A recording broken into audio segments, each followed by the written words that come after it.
Oi, gente, tudo bem com vocês? Aqui é o professor Roberto Bassi, da disciplina Mercado Financeiro e Financiamentos Bancários. Essa é a nossa aula número 9, na qual a gente vai tratar dos bancos comerciais e múltiplos, né? O que são algumas funções, as principais funções desses bancos, né? Vamos lá, é uma aula teórica, diz respeito à regulamentação do sistema financeiro nacional, certo? Não é nenhum bicho de sete cabeças, não. O interessante é que vocês, claro, como sempre, acompanhem essa videoaula juntamente com os slides que eu enviei para vocês, certo? Se possível, eu vou também enviar alguns textos com regulamentação, talvez. Vou ver se eu acho aqui que tá nessa pandemia tá uma bagunça aqui, né? Tô fazendo tudo ao mesmo tempo, tá difícil. Mas vamos lá. Tipicamente o sistema financeiro nacional divide os bancos em dois tipos, comerciais e múltiplos, certo?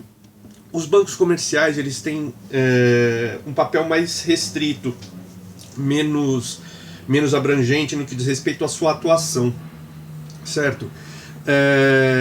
A principal função desses bancos é financiar a curto e médio prazo o comércio, a indústria, empresas que prestam serviços, tanto pessoas físicas quanto jurídicas. Como é que ela financia? Concedendo crédito, né? Então, tipicamente, um banco comercial, claro, além de ser um banco que custodia, que guarda o nosso dinheiro, né? O papel principal, o papel inicial do banco é o quê? Guardar o nosso dinheiro, garantir a segurança do nosso dinheiro. Então, em vez de deixar embaixo do colchão, a gente deixa depositado num banco. Então tá lá garantido por aquela instituição financeira que lá eu depositei R$1.000, então eu tenho a garantia de que quando eu quiser ele vai me devolver os R$1.000. Ou eu posso pegar parceladamente, né? Eu posso emitir cheques ou simplesmente ir na boca do caixa ou no caixa eletrônico hoje em dia sacar, né, esse dinheiro. Pode ser também que eu saque esse dinheiro através de operações de compra e venda. Então, quer dizer, eu estou guardando o dinheiro lá e aos poucos eu vou tirando ao passo que eu vou comprando, que eu vou mercadorias, serviços, ou seja, ao passo que eu vou dinamizando a economia, né? Com o dinheiro que a gente deposita, daí o que o banco faz? Onde o banco ganha com isso? Ele pega todo o dinheiro que a gente deposita lá e empresta esse dinheiro para pessoas que precisem de dinheiro. Nós depositamos porque a gente tem uma sobra. Eu estou com meu dinheiro aqui, então eu vou guardar lá no banco.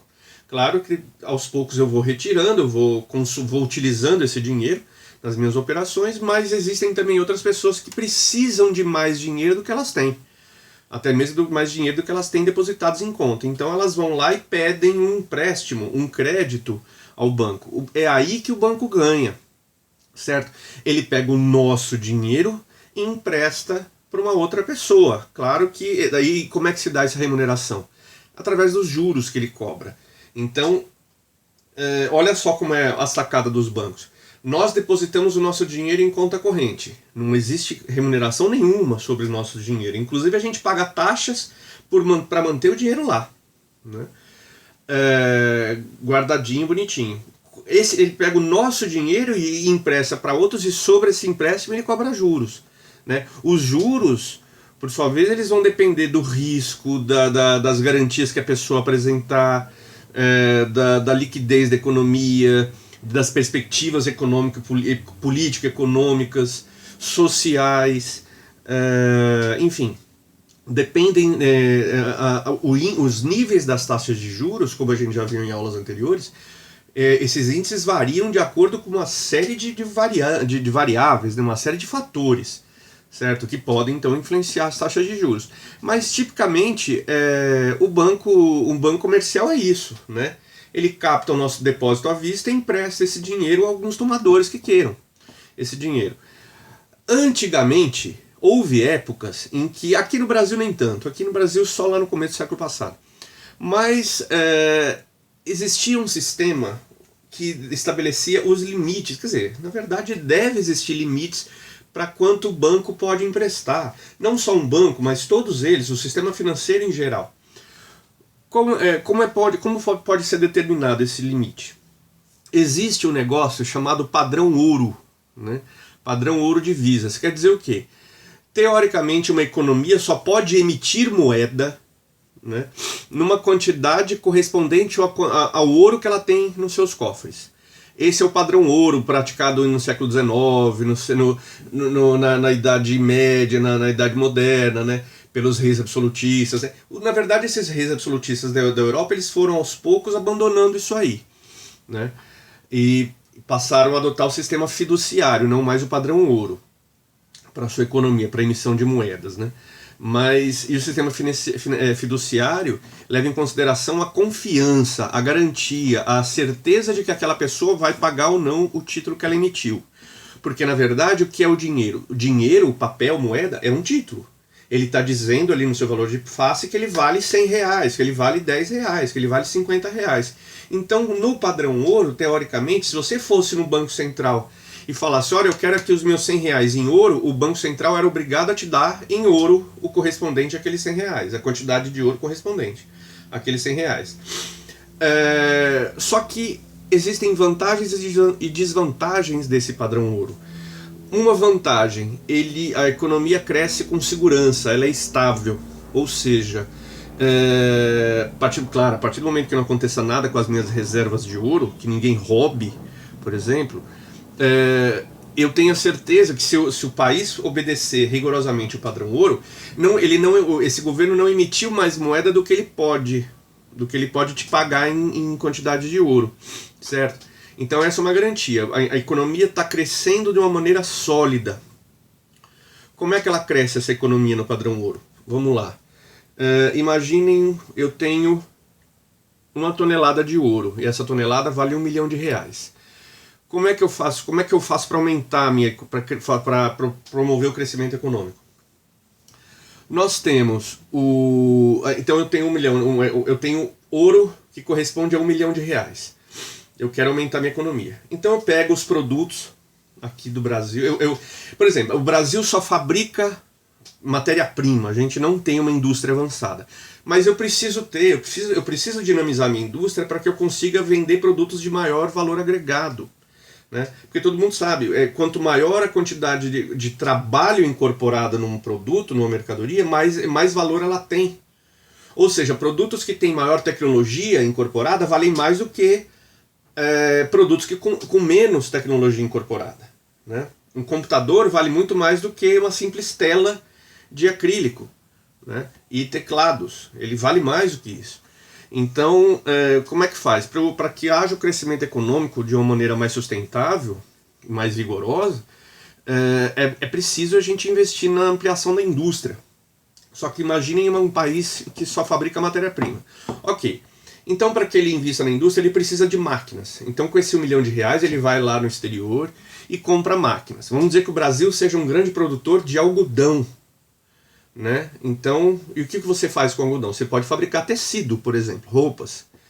Então eu vou lá e compro máquinas que vão transformar o meu algodão em linha, em fios de algodão, numa velocidade maior do que a que eu consigo fazer hoje manualmente. Então, graças a essa, o que eu fiz? Então, eu importei máquinas. Eu mandei o meu dinheiro para fora e trouxe máquinas. Com essas máquinas trabalhando, eu vou conseguir produzir mais do que eu produzia. Então, se eu tinha produzido R$1 milhão, vamos dizer que com essas máquinas eu consigo agora produzir R$3 milhões, de tanta força, de tanta capacidade que elas têm de aumentar a minha capacidade de produção. Então agora eu tenho R$3 milhões. O que eu faço? Eu preciso investir ainda mais na minha indústria. Pego esses R$3 milhões e importo mais máquinas. Certo? Agora, então mandei meu dinheiro para fora, eu trouxe mais máquinas. Com essa produção agora, eu não consigo mais fabricar só R$3 milhões em tecido. Agora eu fabrico R$10 milhões em tecido. E o que eu faço com esse tecido que eu fabriquei? Eu exporto. Se num primeiro momento eu mandei meu dinheiro para fora porque eu comprei máquinas importadas, eu trouxe máquinas de fora, graças à produção dessas máquinas eu consegui fabricar tecidos e agora eu estou exportando os tecidos. Qual é a contrapartida das minhas exportações? É a entrada de dinheiro. Então se eu produzir 10 milhões em tecido, eu exportei esse tecido e entraram 10 milhões. Tá vendo? Esses 10 milhões sempre, vamos lá, convertidos em ouro, conversíveis em ouro. Se for assim, esquece moeda, vamos dizer que não existe moeda ainda, papel moeda, é tudo na base do ouro. É uma forma de eu obedecer o padrão ouro, quer dizer, eu não estou gastando além. Eu não tinha 1 milhão de saldo, eu comprei 1 milhão de reais em ouro, né, em máquinas. Essas máquinas produzindo, elas trabalhando, conseguiram me produzir uma quantidade de tecido maior do que eu fazia antes, quando eu trabalhava só no manual. Então agora, no primeiro momento, eu produzi 3 milhões de reais em tecido, em ouro, né? Exportei esse dinheiro, entraram 3 milhões em ouro. Com esses 3 milhões em ouro, eu fui lá e comprei novas máquinas. Trouxe aqui, minha capacidade de produção aumentou para 10 milhões. Poxa, peguei esses 10 milhões que eu produzi em tecido e exportei de novo o meu tecido. Só que entraram 10 milhões. Tá vendo que o país está ficando cada vez mais rico. Eu estou podendo ampliar minha indústria, mas de uma maneira segura. Eu não estou extrapolando, não estou indo além daquilo que eu tenho, daquele dinheiro que entrou de fato na minha economia. Esse é o mecanismo do padrão ouro. Ele é seguro, porém ele é lento.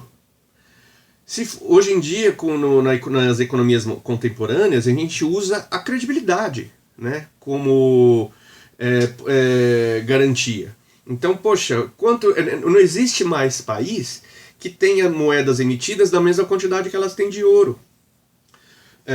Nem os Estados Unidos, China, Alemanha, nada, não tem. Inglaterra, que utilizou amplamente esse mecanismo. Hoje em dia elas emitem de acordo com a sua capacidade, com a capacidade da sua economia. Ou seja, se uma economia é próspera, ela tem condições, esse governo tem condições de emitir moeda, porque ela faz movimentar a economia dela, né? E como essas moedas que estão sendo emitidas, caso alguém venha no Banco Central e olha, eu quero o meu correspondente em ouro ou em alguma outra moeda, como a economia é próspera, ele tem ampla capacidade de pagar, de te trocar o dólar pelo euro, sei lá, ou por ouro, né? Eles têm plenas condições disso, porque a economia ela acelera. Existe um risco da emissão de moeda ser excessiva e gerar inflação, né? E outros problemas mais. Com a inflação, o consumo tende a diminuir, com a diminuição do consumo as empresas podem demitir, com o aumento do desemprego cai ainda mais o consumo e a necessidade do gasto público em questões sociais. Enfim, isso aí a inflação pode causar um mal muito maior. Mas, se for bem dosada a emissão de moedas, ela pode dinamizar, sim, a economia do país.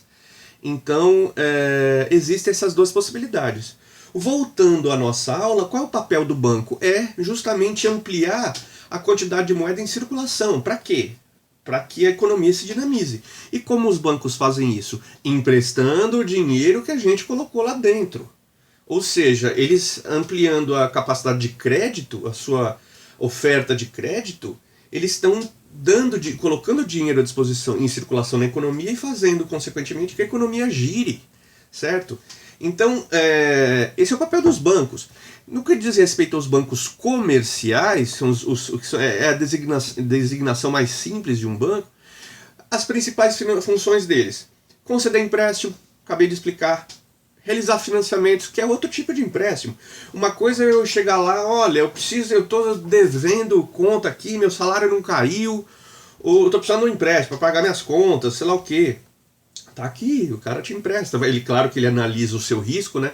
O Roberto trabalha, não trabalha, está desempregado, quanto ganha, quanto ele está pedindo emprestado, qual a situação da economia, como é que tá. Com base em uma análise de uma série de fatores, eles vão falar, olha, eu te empresto a um juro X. Cabe a mim escolher, eu pego ou não, aceito ou não. Vou lá e aceito ou não aceito. Peguei meu empréstimo, ok. Pago minhas contas, está certo, depois eu pago o banco. Financiamento, né, é uma outra função dos bancos comerciais. Para que é? Financiar a aquisição de alguma coisa. Tanto para pessoa física ou jurídica, eles realizam a operação de financiamento.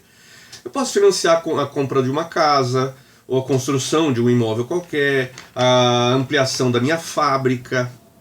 Posso financiar a aquisição de um carro, de uma moto, né? Enfim. Posso, com relação a empréstimos, as empresas podem também realizar empréstimos para composição de capital de giro, por exemplo. Elas precisam movimentar, né? Capital de giro por quê?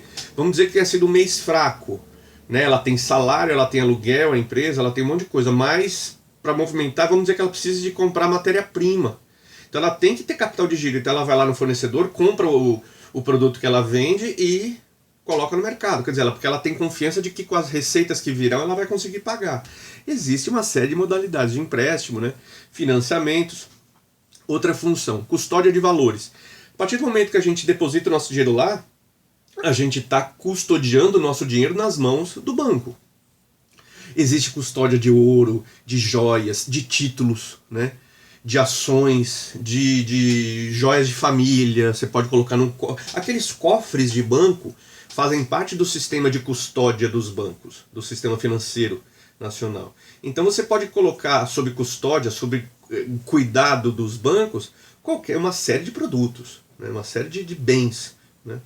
Outra função, realização de transferências financeiras. São os DOCs e as TEDs, né? que a gente faz entre pessoas físicas, entre pessoas jurídicas, físicas e jurídicas, de um banco, de uma pessoa para outra pessoa no mesmo banco, ou envolvendo bancos diferentes, bancos distintos, né? Essas operações que a gente faz todo dia. Também tem a cobrança de títulos diversos, né? A gente paga contas, né? Hoje em dia você tem os boletos que vêm lá com a bandeira de algum banco. Quer dizer o quê? Que aquela empresa opera de acordo com o sistema do banco. Então, sei lá, o boleto da faculdade, da Unicid, eu não sei qual é o banco que vocês operam, acho que é o Santander, se não me engano. Enfim, é com a bandeira Santander, mas quer dizer, eles prestam esse serviço, eles emitem boletos, né, que são títulos de pagamento. Você pega lá e paga, quita isso aí, daí eles pegam esse valor que você pagou e transferem para a conta da empresa credora, né, para a conta da empresa que vai receber esse dinheiro. Já os bancos múltiplos, eles, como o próprio nome já fala, eles oferecem serviços que vão além dos bancos comerciais. São operações complementares, né, operações acessórias às instituições aquelas que as instituições financeiras tradicionais prestam. Então, além de atuar como um banco, de oferecer todas as funções que um banco comercial oferece, ela também realiza investimentos, né? Tanto para investimento de especulação, porque existe dois tipos de investimento. A gente investe na especulação financeira. Olha, eu acho que o juro vai subir, o dólar vai cair, a bolsa sobe, desce, enfim. Existe essa forma de investimento, que é o investimento especulativo. Existe o investimento produtivo, que é aquilo eu vou investir na ampliação da minha fábrica, do meu galpão, da minha rede de lojas, né? Eu, Unicid, vou montar um campus novo aqui, então eu preciso de dinheiro para financiar essa ampliação, né? Então, ok, é um investimento, eles me financiam esse investimento, eles me fornecem esse capital de investimento. Também atuam no crédito imobiliário, né? Eles intermediam, eles financiam a aquisição, a construção de imóveis, arrendamento mercantil de crédito, né? Financiamentos de investimento, né? Ela financia, às vezes eu tô, não só ela me dá um empréstimo para eu financiar, mas ela vai lá e paga.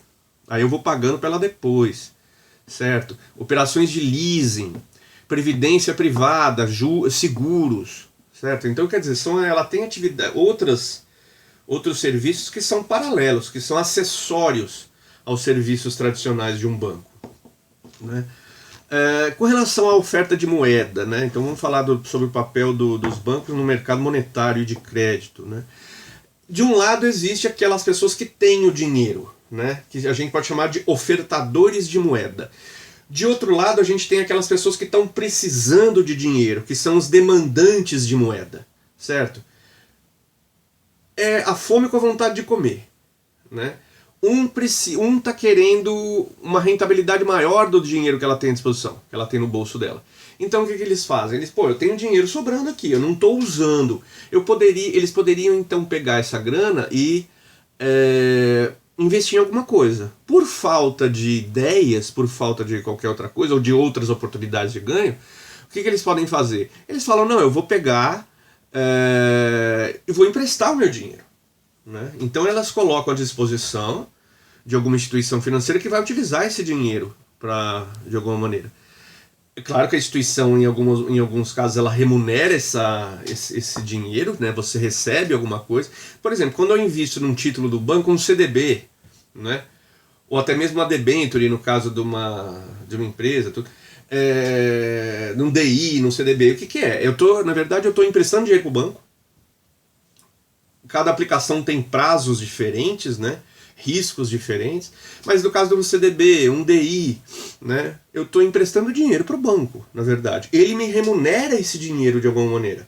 Aí o que ele vai fazer? Ele vai pegar o meu dinheiro e vai emprestar para outro. É claro que ele vai cobrar uma taxa maior por nessa ponta, né, para quem ele está emprestando. Mas uma taxa maior que ele vai cobrar do que a taxa que ele me paga. Né? Mas enfim, o lucro do banco tá aí, né, nessas operações. E do outro lado você tem aquele tomador, que é o cara que precisa pagar suas contas ou ele tem interesse talvez de investir em alguma coisa. Né? De qualquer forma, são operações que vão dinamizar a economia, ou pelo menos que tem como finalidade restabelecer crédito, diminuir inadimplência, enfim. São alternativas, são mecanismos alternativos que a economia tem de se movimentar numa velocidade maior, né? Porque se a gente for esperar o salário cair, para daí você conseguir pagar as contas do mês passado, mas daí que estão acumulando com as dessas, você não consegue. É um negócio muito devagar, sofrido, né?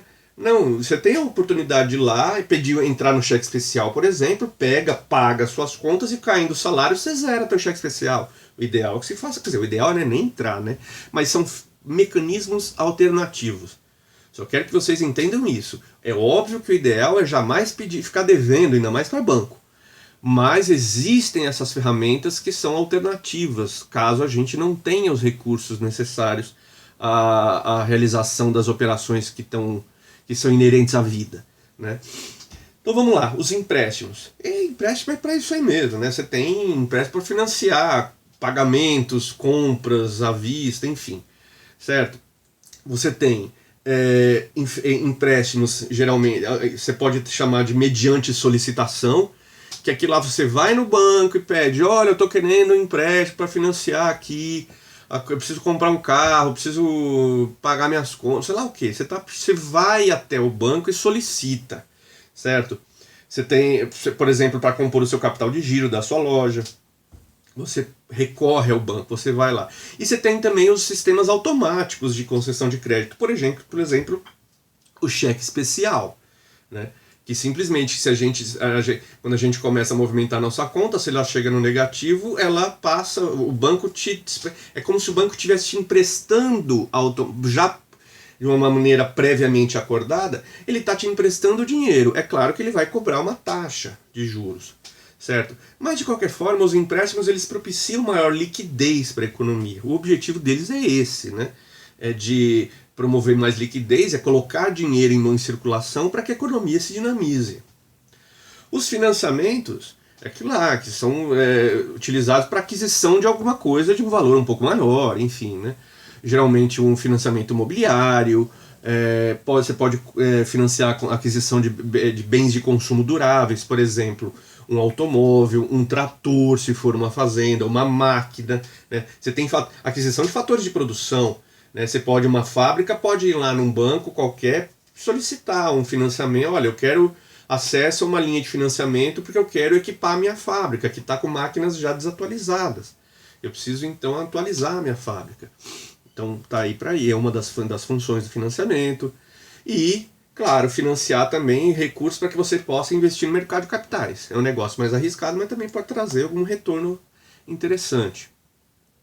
A custódia dos valores monetários, eu já falei, já expliquei, né? É um simples depósito. Né? Quando a gente coloca o nosso dinheiro lá, a gente está custodiando essa grana na mão do banco. Pode ser joias de família, títulos, ações, títulos públicos ou privados, documentos. A gente pode colocar documentos no banco, sob a custódia do banco. Qualquer coisa. E aplicações financeiras diversas, isso a gente já viu também em outras aulas. Você tem como aplicações financeiras caderneta de poupança, títulos públicos e privados, debêntures, ações, câmbio. Né? Cada operação, de acordo com a sua modalidade, com o seu prazo e risco, e de acordo com os fatores que a influenciam, vão te pagar uma taxa de juros diferente uma da outra. Né? Não necessariamente é a mesma. Inclusive, taxa de juros, se você for ver taxa de juros de capital de giro, composição de capital de giro, por exemplo. A empresa A pediu lá no banco X 100 mil emprestado. E a empresa B também foi no mesmo banco, no mesmo dia, pediu o mesmo valor, 100 mil emprestado. É muito provável que a taxa dos dois seja diferente. Porque se forem empresas com situação financeira diferente, com um ramo de atuação diferente, com perspectivas diferentes, com histórico de pagamento diferentes, muito provavelmente essa operação vai ter, embora seja com o mesmo prazo e o mesmo valor no mesmo dia, realizada no mesmo dia, é muito provável que a taxa de juros incidente na operação seja diferente uma da outra, certo? Porque o risco de cada um é diferente, o risco de um é diferente do risco do outro, certo? Isso tem que ser levado em consideração sempre. Novamente, transferências financeiras e cobrança de títulos é aquilo lá que a gente já falou. Eu passar dinheiro para a conta do outro, ou simplesmente, por exemplo, um pagamento de salário, sai da conta da empresa e vai para a sua conta corrente. E a cobrança de títulos, né? Pagamento, você paga telefonia, condomínio, boleto da loja, cartão de crédito e por aí vai. Financiamento, parcela do carro, do seguro, da conta de luz, vai tudo isso, né? Então tá aí, o papel dos bancos, eles servem como mecanismos de intermediação financeira e de ampliação da base monetária, né? Eles têm como objetivo dinamizar, facilitar toda e qualquer transação que envolva ou exija a presença de dinheiro, de moeda, né? Se você tem o dinheiro, você precisa simplesmente viabilizar a transferência. Os bancos estão cada vez mais informatizados, cada vez é mais fácil você realizar uma transferência, pagamento de uma conta. Antigamente, quando eu era pequeno, minha mãe falava para eu ir todo dia, tinha dia que eu ia 2, 3 vezes no banco, eu pegava lá minha bicicleta, ia pedalando, adorava, aí, porque eu pegava umas ladeiras power. Aí eu pegava minha bicicleta, ia lá no banco, nossa, tirava lá, sacava uns 2, 3 cheques por dia pra minha mãe. Eu depositava, sacava, eu pagava a conta, de vez em quando eu queria lá com... Aí pronto, beleza, eu era o office boy da minha mãe. Aí, hoje em dia, passou depois a ter o cartão do débito, né? Débito e saque, você depositava e sacava.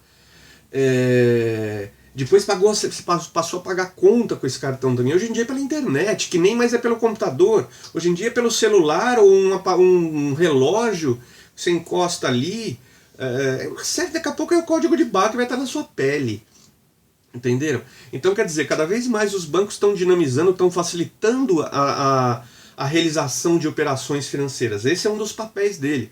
O outro papel é, caso você não tenha os recursos financeiros para realizar essa transação que envolve dinheiro, ele te empresta.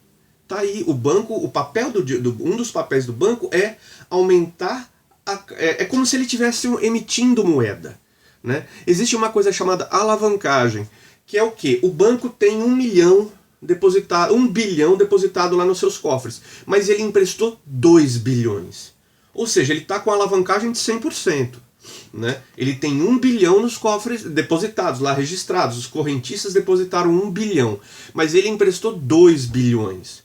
Por que ele faz isso? Porque ele parte do princípio que, tudo bem, somando um monte de gente, vários correntistas que ele tem, ele parte do princípio que esses correntistas não vão todos ao mesmo tempo sacar o seu dinheiro, né? Eles vão deixar lá no banco. Então esse dinheiro ele empresta para um hoje, empresta para o outro hoje, outro pedaço para o outro lá. Aí emprestou dinheiro.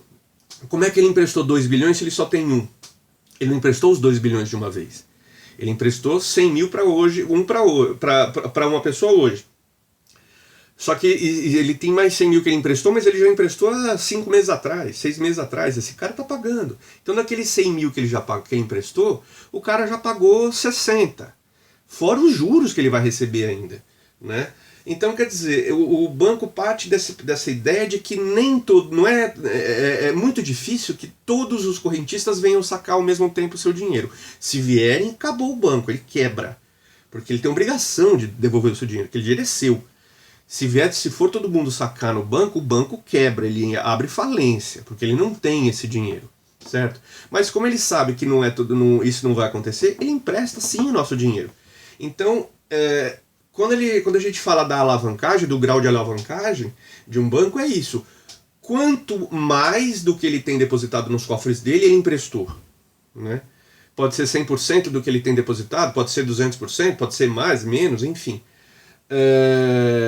Ou seja, a partir do momento que o banco se alavanca, que ele empresta mais do que ele tem, é como se ele tivesse, entre aspas, emitido moeda, né? Ele não emitiu, ele não é uma casa da moeda que emite, que imprime moeda.